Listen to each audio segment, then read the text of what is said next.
health-wise, didn't seem like anybody of note didn't finish the game, so we should be in good shape there. Obviously, when it comes down to the wire like that and you're on the losing side of it, it's disappointing, but a lot of credit to our guys in the second half there, making it a game, down 14-3 at halftime, and yet it coming down to the last 30 seconds and potential to tie that game up, or whether it's overtime or go for the 2-point, So really close at the end, but give a lot of credit to Green Bay. They made a couple more plays than us. Their offense was explosive. They found some big plays, resulted in touchdowns on us. And then, fortunately, there in the second half, our offense was able to find its footing a little bit, both in the run game and the passing game, and it felt like we had a little bit of rhythm. So made it a game, but fell short at the end of the day. So opened it up from there. In the last play, what was your hope on that play call, and what was your vantage point of how it unfolded there? Yeah, I mean, we got a lot of options there. I don't know exactly who's going to pop necessarily, but between the options that we have and then Caleb using his legs, was hopeful we could find a way to get a yard there. Chance to look at it yet? The play? Yeah. No. Okay. How do you attribute the difference in the offense between the first half and the second half, and how you guys did come to life? Yeah, well, I mean, it's a really good defense. I think at home this year they're averaging 13.5 points per game and 240 yards per game. So we knew it was going to be a big challenge. You go on silent cadence against a really good pass rush group like that. They get off the ball and they pressure your quarterback, and we certainly felt that there in the first half and in the second half too. I thought Caleb was doing everything he could. He put his Superman cape on a few times to not go down, extend the play, and he found a couple big scrambles for us over the course of that game, which, earlier in the season you would have said that we really had a hard time finding. But, I think it was Duvernay down there on their sideline. That was a huge play. And then the Cole Kmet catch down on our sideline was a huge play as well. So, I think we got a prideful group. We weren't happy, we weren't pleased with our first half performance on offense, and sometimes just coming in and catching your breath for a second allows you to hit that reset button, and our guys responded the right way. Ben, when you talk about the big plays that you guys gave up defensively, what kind of issues were you having in the secondary? Yeah, that's one of those things. Again, I got to go back and I got to look at the tape. But it did seem like we were man-to-man on one of them, and their guy beat our guy. I know on another one they seemed like they had a good play design based on our coverage, and that happens at times. So I got to go back and I got to look at some of those and what we could have done a little bit better. So what's the ripple effect of not having Rome short-term here, and how those reps get distributed? Yeah, well, I mean, we kind of knew that going into the week that he may not be available, and so something that we're conscious of. The fortunate thing for us is we have weapons all over the place. Our tight end room is very strong. Our running back room is strong. We have a lot of depth in that receiver room. I know Luther certainly had a little bit more on his plate here this week, and I thought he handled it pretty well from my perspective without seeing the tape yet. And so I don't think that necessarily we missed a beat, but yet Rome is such a vital part of what we do. And, in a lot of ways for Caleb, it's his blankie, and they got such a great natural rapport that when a guy like that's out, then, other guys got to step up. But yet he is a big part of what we're doing. Do you have any kind of gut feeling coming out about how even it is between these two teams? I think this division in general is very tough division. I think all four teams are neck and neck and, battling it out. And, I think our guys were confident coming into the game that we were going to be able to come away with a W in this one, and we fell short. Like I said, we just didn't make it a couple plays there when we needed to. And so, like I said, credit to Green Bay. I mean, it's a really good defense. I give Coach Halfley his flowers. They do a phenomenal job. But at the beginning of the fourth quarter, you guys really were blowing. The offensive line looked like they were kind of blowing them off the ball, getting like 6-7 yards to carry. What was kind of the key there? Same thing. I got to go back and I got to look at it. Some of them felt like they were, third and short variety. So I don't know if we were just hitting them in a soft spot. And I do know our backs were running hard. I did feel that. But, to your point, I do feel like we kind of picked it up a little bit as the game went. The first half, we weren't hitting at the same clip. We were probably more 2s and 3s than we were, those 5s or 6s. Losing Kyler before the game, what kind of setback was that for your defense and your plans there?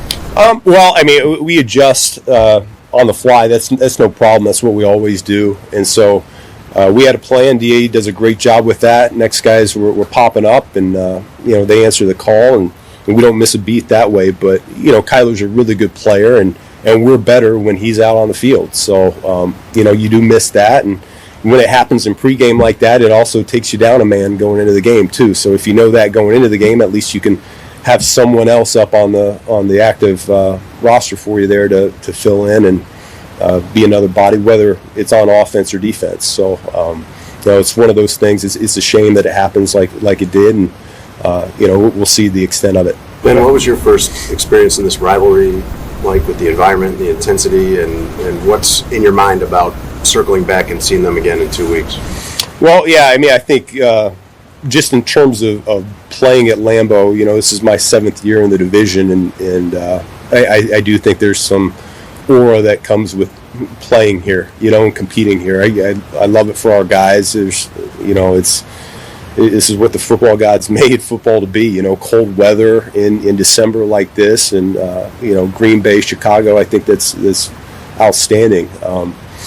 So I think it's awesome to have this rivalry alive and well right now, and get another chance at it here in 2 weeks. The play that ended up with Colston scoring the touchdown in the fourth quarter, did you just walk us through kind of your vision of how that unfolded, the sequence? Man, I can't even remember. It looked like Theo might have been your first option in the left flat. Yeah, there you go. Yeah, so we were in goal line, and yeah, you're right, Theo was going to be number 1 there, was trying to go for a big guy touchdown. I was about to say fat guy touchdown, but I think he got chopped down, and so he didn't even get out on his route, and so Caleb did a nice job popping back to Colston, and was able to find him, so it was good. On that final pass, what's the key if Cole becomes the option there of getting the ball to him there? Yeah, I mean, it's almost identical play from what we scored against Philly the week before, so we got multiple options on that play. Caleb felt like Cole was open, and we didn't hit it, so that's kind of my extent from the sideline. I got to go back and I got to look at it. But this team has shown an ability to respond all year. What's your confidence level of the sting of this loss not lingering beyond tonight? Yeah, I mean, I think what you just said is entirely accurate. Our guys do a good job of taking our lumps from this. We'll learn from it. We'll make our corrections, and we'll move on. We go right back to work. We have a process that we believe in, and the work that we put in throughout the week is so important to giving us a chance on game day. They know that, they believe that, and that's really what we'll do when we come back in. Tomorrow we'll come in and we'll clean up the tape, and then Wednesday we're right back at it. We got another good opponent coming in Cleveland. I don't care what their record says. They got a damn good defense, and so that's kind of the stretch that we're in here this back half of the season, is it's good defense after good defense after good defense, and so we're going to have to step up to the plate and respond the right way. What have the last couple games told you about just if this is a playoff team, if it feels like a playoff team? Yeah, I mean, we'll be a playoff team once we earn enough wins to become a playoff team. So right now we're a 9-win team, and I don't think 9 wins is going to get you in this year. So we got to do what we can to get enough wins to find a way to get in the tournament.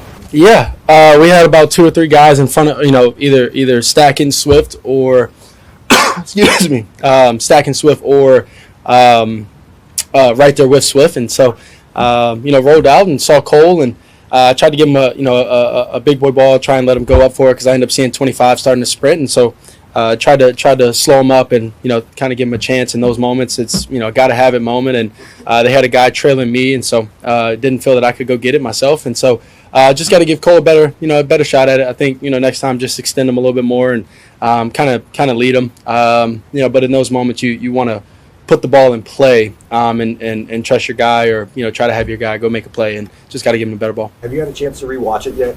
No, haven't watched it yet. Sorry, what's the feeling in the locker room after coming so close? Is it resolution? What is the general feeling? Yeah, it's frustration. Just because we shot ourselves in the foot, I think more than anything, and so I think that's where the frustration comes from. We had a great shot early in the game with the interception. Defense doing a good job, and then we kind of let them get going, and they put up some points on the board, and we had to try and rally it, and it's not always going to work in our favor. And, we work our tail off to try and, not have these, situations. But when the situations do, come, we gotta, try and go make plays and try and, come back and make the right plays to, seal the win.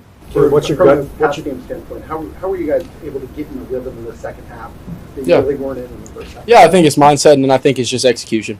Small details. It's something that we spoke about that they weren't necessarily confusing us or doing anything too out of the ordinary. It's a good D coordinator, and they've been a good defense throughout this year. But and kudos to them for making the plays when needed definitely at the end of the game. So. But I think it was more of us shooting ourselves in the foot and not making the plays and the small details. And like I said, that's something that we spoke about in the locker room before we came back out, is focus on the small details, doing our job, execution, and then, we're able to start getting on the same plays. And then, I think we had, a couple good plays that made a spark for us, and we started to get going. What was your feeling of the offensive rhythm in the second half? You guys really moved it well. Yeah, I think that kind of what I just said. It's just we needed a spark, and we ended up having a spark with one of the passes, or we came out run the ball well and things like that. So I think it created a good momentum for us, and like I said, we were executing the small details. The extended play completion, you hit the Cole up your sideline in the third quarter. What did you see on that one? Just saw Cole do a good job being aggressive and trying to make a play for the team. He got in front of and stacked the defender and just gave him a shot. Caleb, independent of the result, what's the value of this team playing in games like this, high leverage, high stakes, big stage? Yeah. Obviously our goal is to win every single game, and our goal is to win these games and then get to the playoffs. And so it's a playoff atmosphere, and going versus a rival and things like that. So it's good for us to be able to find ways to rally, and obviously we want to focus on having a better outcome and starting faster and all these different things. But it's definitely definitely useful for us for just in case we go on the road at some point and in the playoffs and things like that. It's something that we're going to use in the future and throughout my career. But we got to focus on this next game coming up to get to that point. Caleb, what did you learn about the downfield passing attack in the second half? Like how that was able to come alive that you think you can apply earlier in the game? Yeah, I think it just comes down to small details for me. I think it comes down to footwork, getting in rhythm faster, and then small details for us in the passing game, making sure everybody is where they need to be, and communicating that properly, and just creating the right mindset on those drives and going into the drives. See these guys again in 13 days. Yep. What do you learn? What can you take from today that can help you then? Yeah, we need to start faster. I need to start faster. We need to start faster, and I think that'll do us well. As a team and as an offense, especially. That's something that they did better than us today, I would say, and then they made plays at the end of the day. A few more plays than us. With the 4th and 1 play there at the end, did you have a different play in before they banged the timeout? Or? No. We end up calling the same play, yeah. Caleb, Ben said he had a big guy touchdown teed up to Theo. Obviously, Theo got taken away on that play, and you had something over on the other side. Yep. How does that unfold for you? Obviously, going there first, and then yeah. If Theo popped, just give him a good ball. Don't kill him with the ball, and they end up covering him down, and then just went through my other reads, and Colston ended up popping open. You might answer this one, but how tough is that throw moving to your line?